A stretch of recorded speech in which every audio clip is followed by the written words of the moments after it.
Good evening, ladies and gentlemen, and welcome back to another episode of Production for Dummies. And in today's episode, I will be showing you guys how to manipulate your samples and one-shots.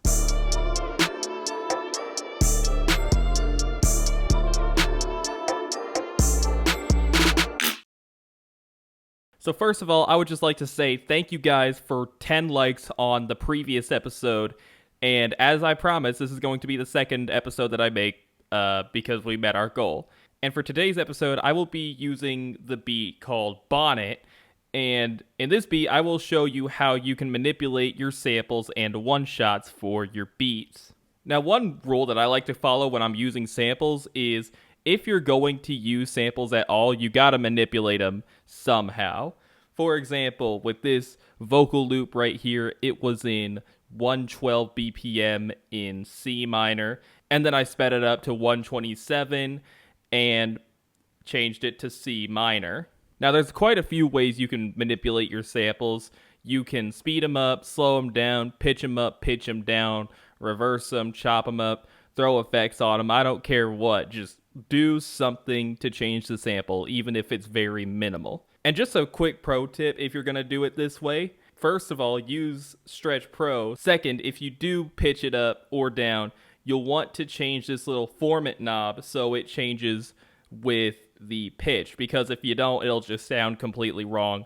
I'm going to show you before and after messing with these effects.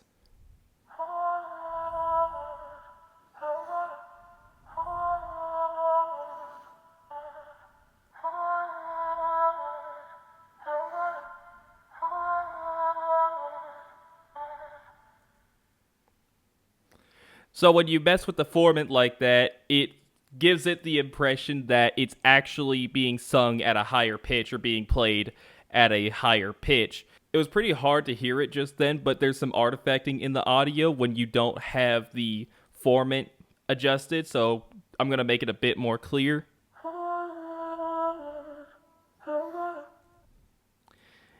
And then with the format up,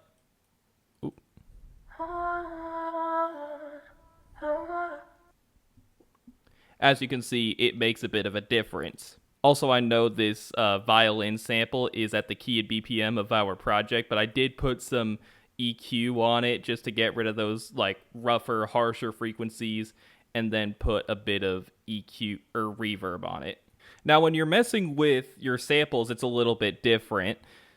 First of all, you don't really want to mess with the really want to mess with the stretching as much, because if you do, it'll sound way worse. Allow me to demonstrate real quick. I'm gonna turn off all of these effects to make it a bit more clear.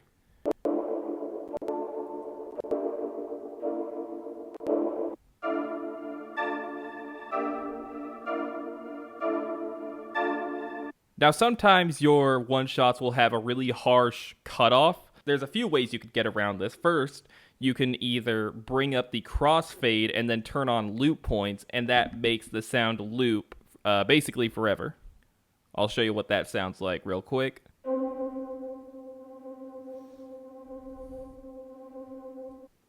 As you can see, it sounds not too bad.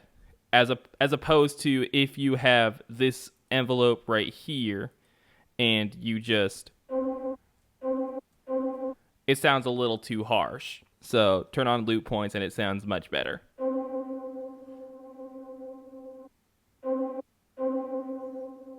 Another thing you can do with your one shot sometimes, if you're not quite satisfied with that, is pull up the envelope, bring the hold or sustain up to 100%, and then take this release knob and bring it up to about 10%.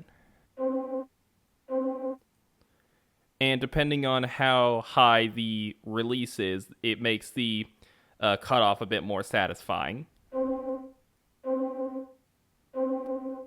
Because one-shots function very differently to VST plugins or instrument plugins, because you're not really working with audio, because like you have it in a sampler. I feel like there's a better way I could have worded that. Another thing you want to worry about is if you have like a riser like this, what you want to do is cut it off on a satisfying like downbeat like this. I have it on the 8. You can even have it on the 7 as well. And also for a sound like this that gets pretty loud, just take this little dB knob and bring it down like that to about 10%.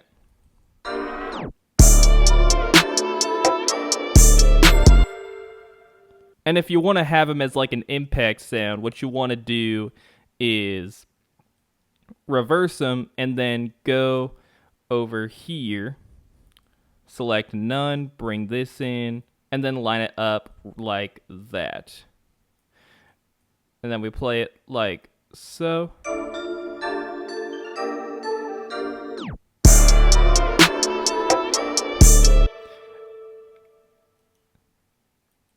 And that's how you do that. Also, going back to melodies with one-shots, what you want to do is you want to make your chords really, really, really big.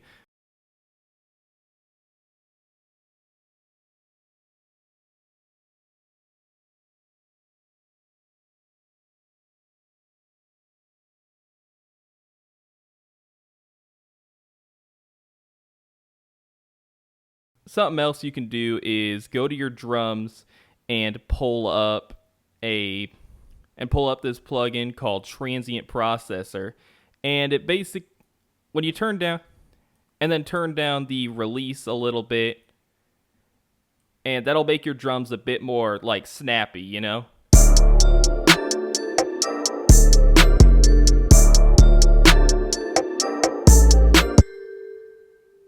And yeah, that's pretty much it when it comes to one-shots. I'm sorry I didn't make this as long as my previous one. I was messing around with OBS because that was being very annoying. So, yeah, thank you guys for watching, and I will see you in the next one. Bye!